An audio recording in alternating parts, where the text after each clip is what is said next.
Halo, assalamualaikum warahmatullahi wabarakatuh, Bang Tony Rosyid. Waalaikumsalam warahmatullahi wabarakatuh, Mas Angga. Gimana sehat, Bang Tony ya? Alhamdulillah sehat walafiat. Sehat walafiat. Kalau dari ini mah pemikiran Bang Tony sendiri gitu. Apakah Bang Tony menganggap bahwa eh, ya ini udah selesai deh gitu ya untuk urusan Pilpres, jangan dibahas lagi gitu ya? Ataukah banyak PR nih sepertinya harus disoroti? Kalau menurut Bang Tony apa tuh? Karena dua hal ini masih Itu terus saja bukan naik dua soal isu. selesai atau tidak selesai ya. Persoalan bahwa satu, kita mesti taat kepada konstitusi. Yang kedua, kita mesti berupaya secara kolektif untuk memperbaiki bangsa ke depan dengan kontribusi kita masing-masing berdasarkan kompetensi yang kita miliki. Itu dua hal yang harus kita perhatikan. Jadi bukan soal selesai atau tidak selesai.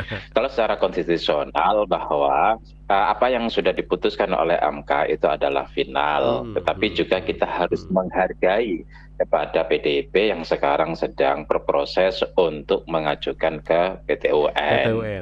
Itu juga merupakan regulasi yang absah yang diakomodir oleh perundang-undangan kita. Silakan, itu tetap berjalan, kita juga akan tunggu itu. Banyak orang yang memang kemudian kecewa dan marah, sebagian ya. Kenapa kok Anies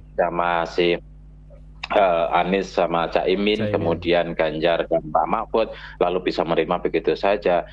Mereka saya pikir seorang Demokrat, bukan Partai Demokrat ya, seorang Demokrat. Kemudian mereka juga orang yang taat kepada konstitusi. Ketika mereka mengajukan kepada MK, konsekuensinya adalah menerima apapun hasil daripada MK, karena ini adalah proses konstitusi yang harus dilalui dan ruang yang diberikan kepada mereka.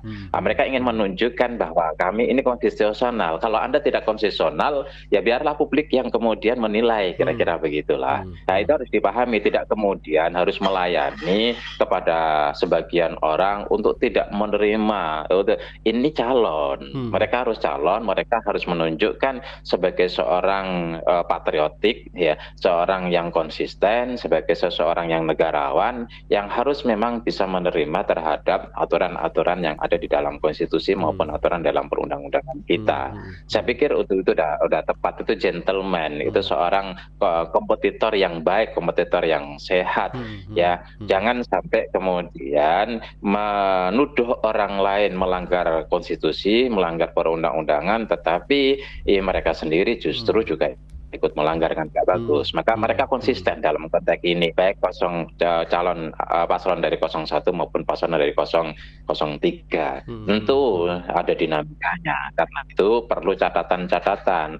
Apa gunanya catatan ini? Untuk menjadi pelajaran, untuk menjadi referensi dalam kerangka memperbaiki bangsa yang ke depan. Kita kan disuguhi oleh Pilpres 2 kali, 2019 dan 2024 yang carut marut, yang membuat gaduh, yang kemudian membuat marah sebagian pihak, membuat risau dari banyak orang, dan ini harus diakui. Jadi nggak boleh kemudian tutup mata bahwa ini adalah baik-baik saja. Bukan soal ini terbukti atau tidak kecurangan itu, tetapi Pilpres 2019 dan Pilpres 2024 telah melahirkan sebuah kegaduhan yang amat sangat dan juga menciptakan sebuah disparitas di antara masyarakat, bahkan kemudian keterbelahan. Jadi kalau kemudian ini keterbelahan karena ideologi, keterbelahan karena pendukung, tidak, keterbelahan itu semua akan bergantung kepada pemimpin bangsa. Kalau anak sama anak bertengkar ya, lihat orang tuanya, yang salah orang tuanya bukan anaknya. Anak berkontribusi terhadap kesalahan, iya, tapi kontribusi kesalahan yang paling besar terciptanya konflik itu adalah orang tua. Mungkin orang tua tidak berbuat adil kepada anak-anaknya, mungkin orang tua yang tidak bisa berpersuasif kepada anak-anak, mungkin orang tua yang terlalu cuek kepada anak-anaknya dan sebagainya. Jadi orang tua dalam konteks bangsa dan negara itu adalah pemimpin. Itu. Jadi apa kemudian catatan? Menurut saya yang penting, paling tidak ada 5 catatan ya. Yang pertama memang soal hukum acaranya ya. Artinya 14 hari itu tidak cukup kalau kemudian memberikan hanya 1, 2, 3 hari untuk pembuktian, untuk kesaksian, baik saksi lapangan maupun saksi ahlinya itu Iya. tidak cukup 14 hari. Artinya apa? Kalau kita hanya memaku 14 hari terus-menerus seperti ini, maka ya kita tunggu bahwa MK tidak akan pernah menerima gugatan, akan kecil kemungkinan menerima gugatan kalau itu persoalannya itu akut, persoalannya itu kompleks. Ya bagaimana persoalan yang kompleksitas ini yang terkait dengan itu terkait yang kedua yaitu soal TSM.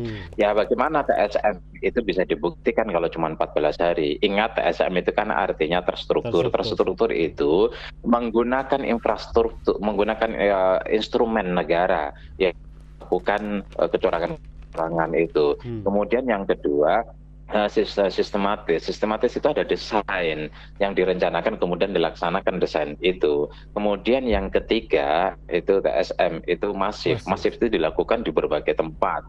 Ya ada batas minimal ke berapa TPS misalnya atau berapa wilayah kemudian atau berapa kabupaten itu kan. Ini kan TSM ini yang kemudian perlu diubah undang-undangnya itu. TSM ini kan seperti memberi ruang kepada mereka para kontestan untuk melakukan kecurangan. Selama tidak TSM tidak diskualifikasi, selama tidak TSM itu tidak bisa digugat di pengadilan TSM. Mana mungkin itu bisa terjadi di TSM apalagi cuma 14 hari gitu loh.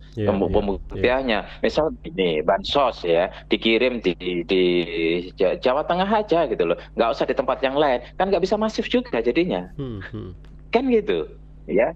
Terus kemudian money politik di Pulau Jawa aja karena penduduknya lebih besar kan tidak bisa masif itu tidak bisa dikatakan masif karena tidak di bermuat tempat. Itu seperti begini analoginya. Anda itu hanya akan dihukum kalau Anda memperkosa, Anda menganiaya, kemudian Anda membunuh, Anda memutilasi, kemudian Anda juga mengambil uangnya, merampok barang-barang di rumahnya, baru Anda dihukum. Kalau Anda cuma memperkosa tidak, kalau Anda kemudian memperkosa dan kemudian membunuh tidak karena nggak ada mutilasi, itu kan analoginya seperti itu. Ya mana mungkin itu terjadi gitu loh. Apakah kalau kemudian itu tidak terjadi itu tidak dihukum? Kan tidak. Mestinya rinci. Ya, jadi ini ada kontradiksi di antara pasal satu dengan pasal yang lain. Satu sisi pasal satu dianggap pidana orang melakukan money politik, di sisi lain ya pidana tetapi tidak bisa dianggap tidak bisa didiskualifikasi atau diberikan sanksi administrasi atau sanksi yang lain karena tidak TSM. Ini kan kontradiktif dan ini memberikan ruang yang begitu luas kepada para kontestan untuk melakukan pelanggaran-pelanggaran hukum atau pelanggaran-pelanggaran perundang-undangan tanpa diskualifikasi atau tanpa kena sanksi-sanksi dan tidak bisa digugat di MK.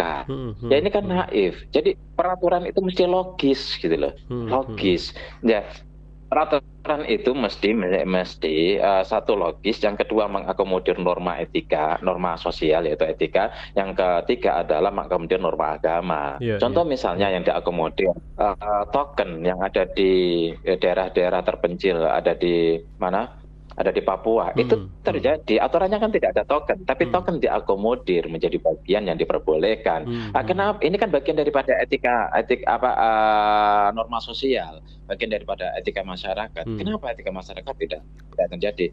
Contoh yang lain lagi. Ini lucu, yang saya anggap tidak etis dan tidak logis. Hukum itu harus mengakomodir satu etika dan kemudian satu logika yang logis. Misalnya begini, ketika ada seseorang ya, ini aturan hukum, ini soal aturan hukumnya, substansi hukum. Ketika jelas ada pelanggaran yang disengaja didesain dan itu pelanggaran yang sungguh sangat amat serius oleh ketua MK yang dulu, di mana menerima gugatan untuk usia capres-cawapres yang kemudian boleh di bawah 40 tahun tetapi pernah berpengalaman menjadi kepala daerah. Dan ini itu kan jelas kemudian dianggap salah dan diturunkan diturunkan posisinya menjadi anggota dan tidak boleh diturunkan, tidak bisa menjadi ketua dan tidak boleh ikut dalam persidangan. Tetapi produknya tidak dianulir. Ini kan secara hukum benar, tapi kan tidak logis ini gitu loh. Ya produk hukum misalnya begini gitu, misalnya begini, Mas Angga, menikah Hmm. dengan seorang perempuan tidak tahu sebenarnya, tapi perempuan itu bohong kalau Hmm. dia single, Hmm. ternyata dia Hmm. punya suami gitu kan. Hmm. Maka perempuan ini kena hukum pidana karena telah berbohong. Hmm. Tetapi produk hukumnya berupa pernikahan itu, ya itu kan mestinya batal demi hukum. Iya, Dalam iya. bahasa fikih itu fasakh Iya, gitu. iya, Tapi iya. kok kemudian terus gitu. Hmm. Nah ini Hmm. kan Hmm. nggak logis. Hmm. Secara betul kata Yusril sebagai orang yang ahli tata negara itu, Hmm. dia bilang itu cacat hukum dan cacat administrasi, tetapi itu sah. Kan lucu, cacat tapi Cacat sah. tapi bisa. Logikanya di mana gitu Iya, loh. iya, iya. Ya, iya dianggap melanggar tapi produknya akui. Hmm. Ini kan, Hmm. dan ini Hmm. tidak hanya berlaku di MK, tapi juga di PN, di MA, ini mesti juga harus berlaku. Hmm. Di mana ketika Hmm. ada, misalnya ternyata keputusan PN itu Mahkamah Agung sudah diputuskan atas hasil suap dan kemudian dia dipidana, dipecat dan dipidana, gitu. Maka hukumnya mesti teranulir. Tidak kemudian produk hukumnya itu hasil keputusan dari PN, hasil keputusan dari MA, gitu. Terus kemudian itu tetap berjalan, kan secara logika nggak masuk akal itu. Yeah. Itu yang kedua, yang kedua. Kemudian yang ketiga itu mestinya ya hukum itu perundang-undangan itu mesti selain itu diubah ya. Itu hakim tidak boleh terkontaminasi oleh kepentingan yang ada di luar. Gitu kan. Maksudnya ya, ini kan kita menganut teras politika, ya mestinya betul-betul terpisah dari proses rekrutmen, ya legislatif, kemudian yudikatif para hakim itu mesti terpisah dari eksekutif. Kalau tidak, kalau eksekutif itu yang menentukan, ya kalau eksekutif itu yang menentukan, ini bahaya. Misalnya tunduk pada kepentingan politik, MA, MK, KPK, ya pada akhirnya presiden itu tergoda untuk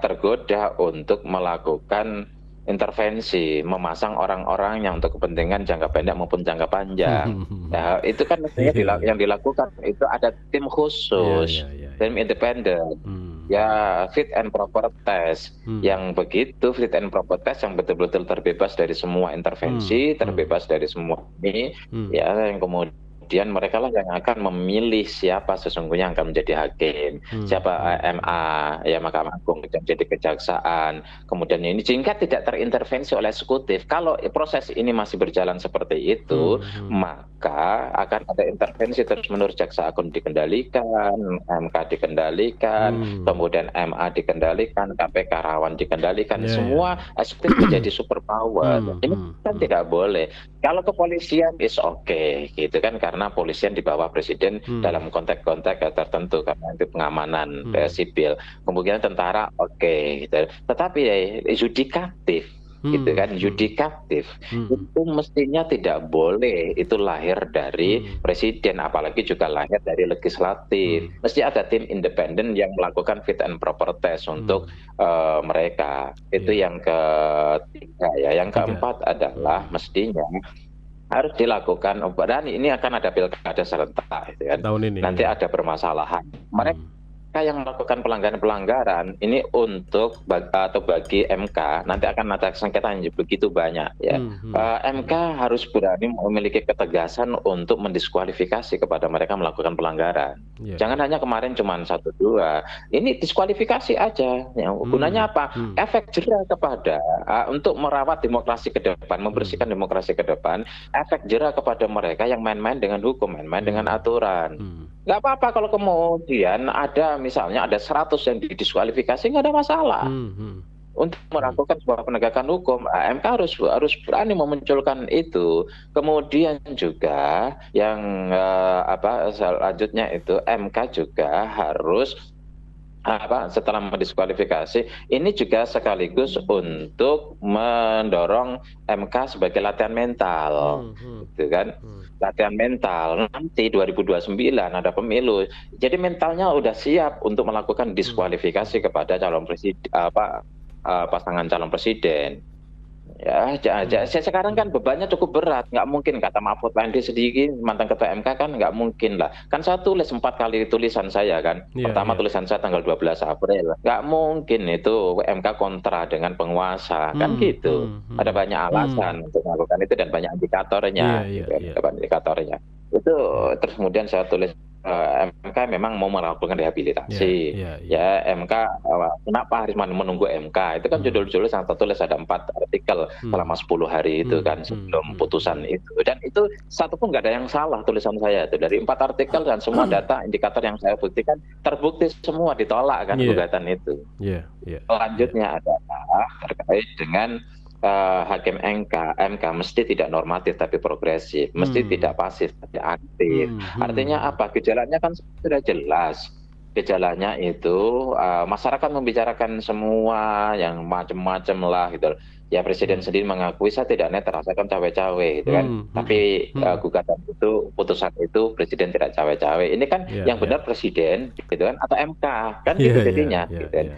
Ya, jadi harus aktif itu. Ya, contoh misalnya, saya kemarin cukup apresiasi ketika MK itu coba untuk progresif, diundanglah 4 menteri. Tapi kok kemudian cukup sampai di situ saja, 4 menterinya bukan 4 menteri yang ada di lapangan. Mestinya dipanggil itu adalah menteri-menteri yang memang mereka ikut serta berkampanye di lapangan. Ikut mengendalikan, ikut mengkondisikan, menggunakan instrumen negara. Ya mestinya itu yang dipanggil, bukan kemudian menteri-menteri yang tidak berkaitan dengan itu yang hanya ada di luar. Ya kalau Menteri Keuangan, Mensos, apa gunanya? Ya memang perlu, tetapi katakanlah kalau dia mengungkapkan terkait dengan data bansos kan kecil. Tapi bagaimana seorang menteri ikut bekerja dalam kampanye, dalam kapasitas sebagai menteri, menggunakan dana menteri, menggunakan instrumen struktur kementerian. Nah ini kenapa nggak dipanggil? Atau pejabat-pejabat setingkat menteri, kenapa nggak dipanggil? Misalnya lurah, kenapa nggak dipanggil? Kan sudah cerita banyak masyarakat data-datanya itu. Ya lurah lah dipetik, itu ada 10 lurah dipanggil. Dari Jawa, Bawah, Jawa Timur, Jawa Tengah, ini kemudian Sumatera. Ya 10 lah perwakilan itu dipanggil sebagai representasi misalnya. Ada bupati, wali kota, dan gubernur yang dipanggil. Ya merasa Anda betul diintervensi, ya Anda betul diintimidasi, ya Anda betul mau dikasuskan, ya misalnya seperti itu. Dipanggil, dibongkar. Bahkan bila perlu presiden juga dipanggil untuk memberikan penjelasan. Jangan kemudian bilang bahwa presiden adalah warga negara yang punya hak untuk berkampanye, tapi di sisi lain tidak boleh dipanggil karena ini simbol negara, kan tidak konsisten juga. Misalnya seperti itu. Nah, ini catatan-catatan untuk ke depan ya, supaya demokrasi kita lebih baik, supaya aturan kita itu lebih tegas lah. Tetapi apapun ceritanya, keputusan MK itu final, ya kita semua harus juga legowo demi jangan kita menuntut orang tidak melanggar konstitusi agar dihukum sementara kita sendiri tidak taat kepada konstitusi. Kita mesti taat kepada konstitusi. Tapi catatan-catatan itu tidak boleh diabaikan. Catatan itu penting dalam rangka ini dalam rangka yang harus dicermati semua, dalam rangka untuk perbaikan negara kita dan bangsa kita, perbaikan untuk demokrasi kita, perbaikan untuk sistem ketatanegaraan kita, perbaikan juga untuk moralitas kita dalam berbangsa dan bernegara. Begitu Mas Angga. Ada 2 hal yang cukup menjadi sorotan publik ketika salah satu hakim MK Arief Hidayat menyebut nepotisme dan juga abuse of power. Yang ini yang terangkat gitu ya dari perselisihan mengenai Pilpres kali ini. Bang Tony melihat nepotisme dan abuse of power itu sepertinya ada definisi-definisi tersendiri dari pemerintah gitu ya. Dari tadi eksekutif, yudikatif, dan legislatif, bahkan di rakyat sendiri kayaknya punya pengertian masing-masing atas sama nepotisme dan abuse of power ini. Padahal itu kan pengertiannya jelas gitu ya, abuse of power itu apa, nepotisme itu apa. Jadi pengertian itu digunakan oleh pemerintah untuk melindungi perilakunya, digunakan oleh yudikatif juga untuk melindungi pendapatnya. Bagaimana melihat 2 term ini, nepotisme dan abuse of power di politik mutakhir sekarang? Iya kan saya sudah bilang dalam tulisan saya itu supaya lebih halus, ya ada 2-3 hakim dissenting opinion. Kan saya udah bilang kan, ada 5 sampai 6 hakim yang akan menolak gugatan itu. Agen Ya ya. sebenarnya kan tapi dalam bahasa komunikasi saya bilang 3 hakim itu akan menerima, 5 hakim akan menolak, lebih tegas. Cuma dalam bahasa tulisan kan beda, Iya, supaya iya. lebih halus gitu kan. Nanti ada meleset-melesetnya satu gitu kan. Itu kan ya terbukti kan gitu Iya, loh. iya, iya. Terbukti. Kalau kita kemudian melihat lagi informasinya, ya tadi karena hakim MK, hakim KPK, hakim MA, ya itu di jaksa ditentukan yang pada akhirnya sebagai analisis politik saya tidak menggunakan analisis hukum dulu ya, menggunakan analisis politik gitu Iya, kan. iya, Meskipun saya S1 hukum, menggunakan analisis politik saya itu bahwa kita harus melihat variabel-variabelnya. Hakim ini punya siapa, hakim ini punya siapa, kan Punya gitu. Ini siapa? banyak titipan-titipan yang seperti itu. Kayak gitu, hakim ini punya siapa, hakim. Seperti ketika kita membuat sebuah analisis terhadap DPR gitu kan, saya mengatakan hak angket itu tidak akan pernah terjadi. Kenapa? Iya, Gitu iya. ada 60 yang tidak Siapa? jadi dan kemudian orang ini dekat ke siapa, ini dekat dengan siapa. Iya, Itu kan iya, dari iya. partai mana, ada kepentingan apa di situ. Makanya saya punya teori namanya social determinism. Jadi orang itu akan membuat sebuah keputusan sesuai dengan satu posisi dia atau jabatan dia atau situasi yang dia alami atau kemudian berkaitan dengan situasi yang ada di luar. Maka orang tidak kemudian ada banyak pilihan, tidak banyak pilihan, tetapi karena posisi, karena jabatan, karena situasi, dia akhirnya hanya mendapatkan satu pilihan, tidak pilihan yang lain. Itu yang kemudian dulu saya tulis tahun 2017 ya, menggunakan teori ini. 2017 bulan Oktober kalau nggak salah atau bulan Desember, saya menulis adu kuat Jokowi dengan Megawati. Iya, iya. Ya 2023 orang baru ya itu menggunakan teori social determinism. Terus kemudian juga terkait dengan pertanyaan tadi dua hal itu, ya abuse of power dengan nepotism gitu kan. Ya itu kemudian bergantung, saya menggunakan teorinya Ibnu Khaldun, yang kuat adalah yang menang. Menang dalam menafsirkan maksudnya. Menang dalam mengartikan gitu kan. Dalam banyak hal. Jadi Ibnu Khaldun itu, jadi gini, saya belajar dari Ibnu Khaldun, kemudian disertasi saya tentang Ibnu Khaldun dan Karl Marx terkait dengan solidaritas sosial dan transformasi politik. Jadi Ibnu Khaldun itu seorang pejabat sana sini, seorang pergerakan, tapi gagal tidak sampai dia pejabat-pejabat tinggi, tetapi tidak sampai ke puncak. Akhirnya dia membuat tulisan supaya perubahan itu melalui sebuah gagasan. Kan ada ide teorinya Max Weber itu melalui sebuah gagasan bahwa transformasi politik itu bisa terjadi karena gagasan, dan ketika gagasan itu di belakang hari dipakai oleh penguasa-penguasa yang lain atau orang-orang yang mau berkuasa. Begitu juga Karl Marx, dia melakukan gerakan tidak pernah sukses, kemudian buat manifesto komunis yang kemudian dibuat oleh Lenin menjadi sukses, menjadi negara komunis Soviet itu dan menyebar sepertiga di dunia ini. Itu maksud saya, yang kuat kata Ibnu Khaldun, yang kuat adalah yang menang. Siapa yang punya yang kuat itu? Ya, dalam konteks ini hakim MK yang membuat sebuah keputusan. Hakim MK masih di atasnya ada yang lain yang bisa juga melakukan intervensi kepada hakim MK dengan pertimbangan-pertimbangan tertentu. Kan begitu. Jadi kemudian abuse of power bukan abuse power, gitu kan.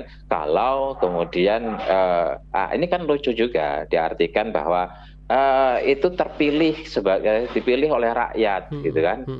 Ya, seolah-olah mengabaikan hukum kausalitas. Gini lah misalnya, gitu kan. Gini misalnya,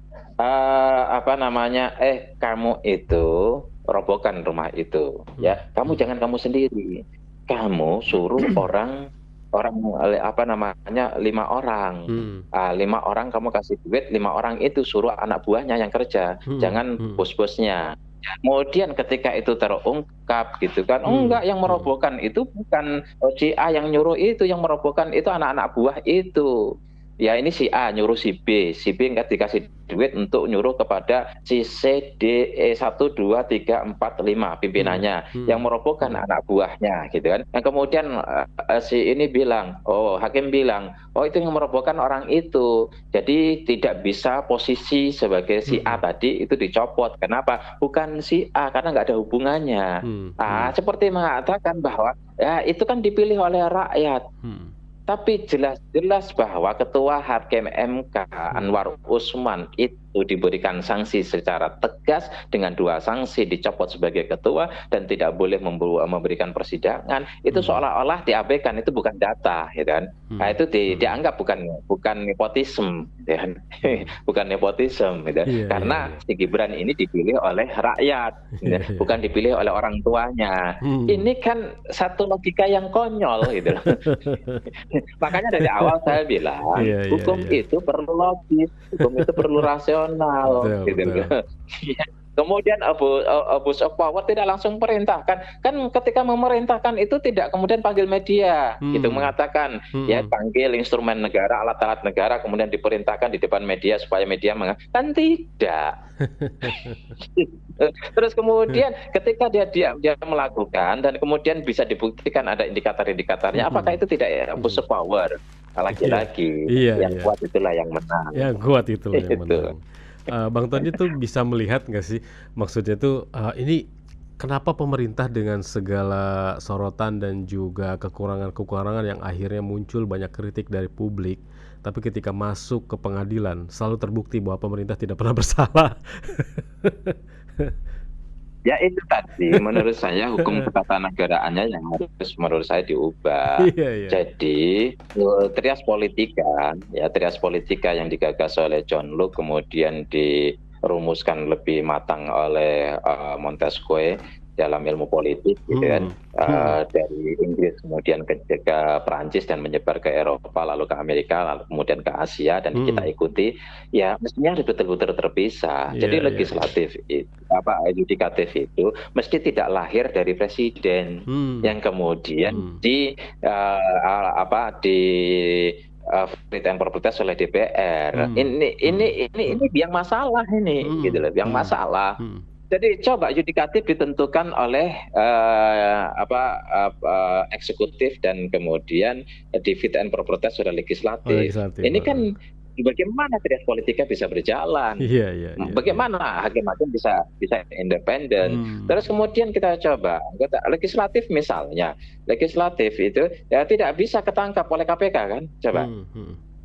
Jadi harus kemudian karena perangkat hukumnya dimatikan untuk menangkap untuk legislatif. Ini kan jadi kalau dulu banyak anggota legislatif ditangkepin, gitu kan. Ya sekarang harus lapor ke badan mana dulu, gitu kan. Siapa? Ini kenapa? Karena legislatif itu menentukan siapa yang akan jadi ketua KPK. Kan presiden mengusulkan siapa yang akan jadi siapa yang jadi ketua orang-orang KPK itu, kemudian di fit and proper test oleh DPR. Lah terus gimana ceritanya? Gimana itu? Ini yang salah dari awal. Jadi hukum ketatanegaraan kita itu tidak mengikuti sistem trias politika yang benar. Ini yang harus diperbaiki, gitu ya, Bang Tony. Iya, itu kan sama dengan KPK di bawah presiden, di bawah DPR. Itu sama dengan MA di bawah presiden dan DPR. Itu sama dengan Jaksa Agung di bawah presiden dan DPR. Itu sama dengan MK di bawah presiden dan DPR. Itu aja kan kesimpulannya, sederhana. Iya. Lalu memprediksi pertarungan politik ke depan ini, Bang Tony. Langkah-langkah juga ini terlihat ada yang sudah akan kemana partai-partai besar ini, lalu juga yang akan menjadi oposisi kemana, gitu ya, lalu tokoh-tokohnya juga akan ada yang berpindah kemana, gitu ya, dari tempatnya masing-masing. Prediksi ke depan. Saya posting nanti. Gitu. Saya tulis beberapa. Udah ditulis ya. Tidak tepat dan tidak baik kalau saya posting sebelum putusan MK. Tulisan itu sudah sekitar 1 minggu yang lalu saya tulis. Gitu ya. Jadi begini, gitu kan. Kalau kita hitung-hitung, kalkulasi bahwa kalau pendukung partai pendukung 01 dan 03 itu bersatu, itu ada 300 anggota DPR. Ada kursi, 300 kursi. Iya. Sementara pendukung 02 itu ada 280 kursi. Ini petanya dulu. Betul. Jadi ada 51, sekian persen di parlemen. sementara di parlemen, sementara kalau pendukung 02 itu ada sekitar 48, artinya apa? Kalau mereka kompak jadi oposisi, ini ketakutan. Nah, ini lemah nih pemerintahan. Maka pemerintahan orangnya Pak Prabowo berupaya untuk mengambil PDIP. Kenapa PDIP selain kepada Nasdem? Kenapa ke PDIP? Gitu kan? Karena PDIP terbanyak, terkuat. PDIP pemenang pemilu. Kalau PDIP itu direkrut dengan negosiasi dan kompensasi yang memadai, yang lain-lain nggak bisa kemudian melakukan negosiasi yang kuat. Lemah negosiasinya. Kenapa? PDIP udah diambil. Artinya apa? Komposisi oposisi itu sudah tidak mungkin terjadi, ya tidak mungkin kuat, gitu. Ya. Tetapi kalau PDIP tidak mau, maka kita sudah mulai lihat Nasdem sama PKB kan. Nasdem sama PKB mulai berkomposisi. Mereka bisa bernegosiasi. Kalau permintaan gue nggak kasih, gue ikut oposisi. Kami lebih kuat kok. Tergantung dealnya nih. Gitu. Kalau kalian nggak kasih kita kasih ini. Dan memang Nasdem dan PKB kan tidak pernah jadi oposisi. Maka kemudian Nasdem mulai ketemu lah sama Prabowo dua kali atau berapa kali. Kemudian PKB mulailah ketemu sama Dasko, gitu kan. Buat Dasko ini proses ini nanti habis itu ketemu sama Prabowo, gitu kan. Ya sah-sah saja sebagai partai. Kemudian mengecewakan para pendukung. Ya para pendukung ya yang kebetulan mendengarkan radio Rasil ini, saya perlu kasih tahu bahwa logika kalian itu beda dengan logika partai. Logika partai beda. Kan? Ya kebutuhan kalian berbeda dengan kebutuhan partai. Orientasi kalian beda dengan orientasi partai. Ya, dinamika kalian beda dengan dinamika partai. Itu yang harus dicatat. Kalau kalian kemudian mengukur baju partai seperti baju kalian, ya kalian stres, kalian menderita, kalian sengsara, kalian kecewa, bahkan kalian bisa depresi. Makanya jangan terlalu percaya sama partai. Bukan saya kemudian membuat kalian itu pesimis ya. Tidak, saya sebagai seorang politik yang harus mengungkapkan sebuah fakta secara objektif, gitu kan. Ya, tetapi saya punya semangat moral. Kenapa? Saya termasuk dalam konteks tertentu karena saya mendalami tentang ada apa yang dikatakan oleh Karl Marx itu begini. Yaitu saya pikir para nabi, para rasul jauh sebelumnya juga seperti itu. Jadi seorang filosof itu tidak hanya bertugas untuk mendeskripsikan persoalan, tapi menyelesaikan persoalan, mendeskripsikan situasi, tetapi memperbaiki situasi. Para nabi itu tidak hanya hadir untuk menyampaikan ilmu, menyampaikan wahyu, tapi merubah situasi, kira-kira gitulah. Para rasul itu diturunkan bukan hanya untuk menyampaikan wahyu, tapi mengubah situasi masyarakat. Itu. Jadi ilmuwan itu tidak berada di Menara Gading. Ilmuwan itu, para filosof itu, saintis itu harus turun ke lapangan untuk memperbaiki situasi. Nah, kalau kemudian saya menulis, kadang-kadang orang dituduh kok kalau berpihak kepada apa? Iya, saya akui. Kenapa? Saya tapi menggunakan data, ya, menggunakan teori. Kenapa saya mengarah kepada tertentu? Karena saya tidak bisa netral dalam konteks saya punya tanggung jawab moral kepada bangsa ini. Saya punya tanggung jawab moral kepada negara ini, saya punya tanggung jawab moral kepada rakyat, sehingga apa yang saya tulis, apa yang saya sampaikan, apa yang saya kerjakan, itu harus punya orientasi jangka panjang untuk perbaikan situasi, bukan sekedar mendeskripsikan masalah, mendeskripsikan situasi, bukan. Ya dalam seagama itu, ya iman saya mengajarkan seperti itu, saya cari pahala juga, kira-kira gitu loh, bukan cari popularitas gitu loh. Bukan cari pendengar, bukan cari pujian, ya, bukan cari nama, tapi saya cari pahala juga, kira-kira begitulah. Begitu. Baik Bang Tony, baik. Sebagai penutup ini Bang Tony, kemarin itu kan disampaikan setelah putusan MK selesai, Anies Baswedan, Muhaimin Iskandar menyampaikan kepada para masyarakat, ke seluruh masyarakat Indonesia, akan terus mengawal masa depan demokrasi. Nah, kita melihatnya mengawal masa depan demokrasi bukan hanya tugas para politisi dan pejabat, tapi kan tugas juga para rakyat yang memiliki suara. Bagaimana Bang Tony? Rakyat mengawal masa depan demokrasi. Menurut saya bijak, itulah seorang negarawan menurut saya Anies ini. Ya, Anies harus menyampaikan itu ya, bahwa tidak boleh putus asa, tidak boleh frustasi, tidak kemudian kalah itu berarti kita Kalau kalah kemudian kita berdiam diri, berarti itu kepentingan individu, gitu kan. Itu berarti rasa frustasi. Tapi kekalahan boleh dalam konteks kontestasi pilpres, tetapi dalam konteks perjuangan moral tidak boleh kalah. Artinya tetap memiliki tanggung jawab untuk menyuarakan kebenaran, ya, menjadi penyeimbang kepada pemerintah dalam konteks bukan kekuatan, tetapi menjadi supplier, ya, kontributor terhadap gagasan-gagasan yang baik, yang memberikan kekuatan bagi pemerintah ketika pemerintah melakukan yang baik, tetapi juga memberikan peringatan kepada pemerintah ketika pemerintah berada di rute yang salah dalam mengelola negara ini. Saya pikir itu bagus. Tapi dalam konteks untuk Anies sendiri, saya pikir dia mesti punya banyak panggung. Para pengikutnya, para pendukungnya mesti banyak memberikan panggung supaya suara-suara Anies itu bisa sampai kepada pemerintah, supaya suara-suara Anies bisa keluar dan kemudian bisa memberikan kontribusi bagi perjalanan bangsa ini ke depan. Jangan Anies didiamkan sendirian, tapi Anies harus dikasih panggung di kampus-kampus, di seminar-seminar, bahkan bila perlu ada komunitas Anies, pendukung Anies, yang kemudian memberikan panggung rosok Anies, ya, rosok Anies kemana-mana untuk memberikan suara, untuk mengadakan seminar rutin misalnya di kampus atau seminar rutin di satu tempat tertentu, yang suara Anies kemudian bisa menjadi kontribusi bagi perjalanan bangsa ini. Jadi ini adalah sesuatu yang konstruktif menurut saya, konstruktif karena bisa dipakai oleh menjadi konsultan inilah, kontributor luar lah, konsultan luar, kontributor luar, supplier luar lah, gitu ya. Anies perlu dikasih wadah, tidak harus kemudian menjadi partai, tidak, ya, tetapi harus memimpin partai, tidak, tetapi harus dikasih wadah. Gitu.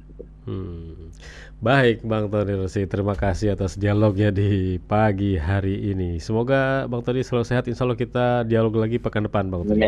Assalamualaikum. Waalaikumsalam warahmatullahi wabarakatuh.